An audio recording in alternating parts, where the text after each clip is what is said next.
All right, we need to factor 28n to the fourth plus 16n to the third minus 80n squared. You know from Algebra 2 that factor could be so many things. It could be pulling a greatest common factor out. It could be like dealing with a quadratic.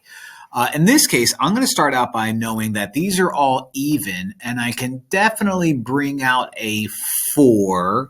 I can bring out an n squared, so let's start out with that. 4n squared. When I bring that out, I am left with 7n squared plus 4n minus 20, and that's it. I don't know why that took me so long, but it took me so long. Now, when I'm done pulling a greatest common factor out, I'm left with what looks like is a quadratic, because it is, and I should be able to look at this and ask myself, does this factor any more?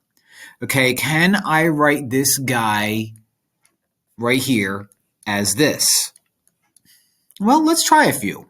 In order for me to do this, I have to have a 7n and an n.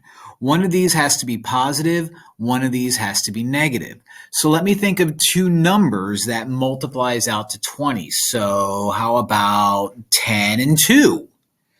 If I were to make you a positive 10, and if I were to make you a negative 2, and do a little bit of math, I'm not going to get that plus 4. That didn't work.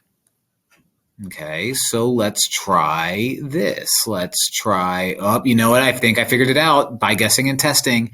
If I made you a positive 2 and made you a negative 10, then when I FOIL these out, I have 7n times n, which is 7n squared, 7n times 2, which is 14n, minus 10n, I get my 4n, and then I have my minus 20.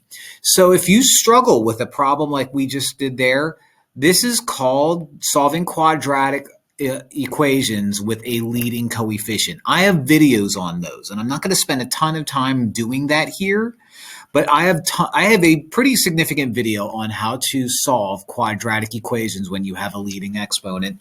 Make sure you look that up because that's the problem here. Okay, but we're done. We factored. We don't have to solve. We don't have to do any more. That's it.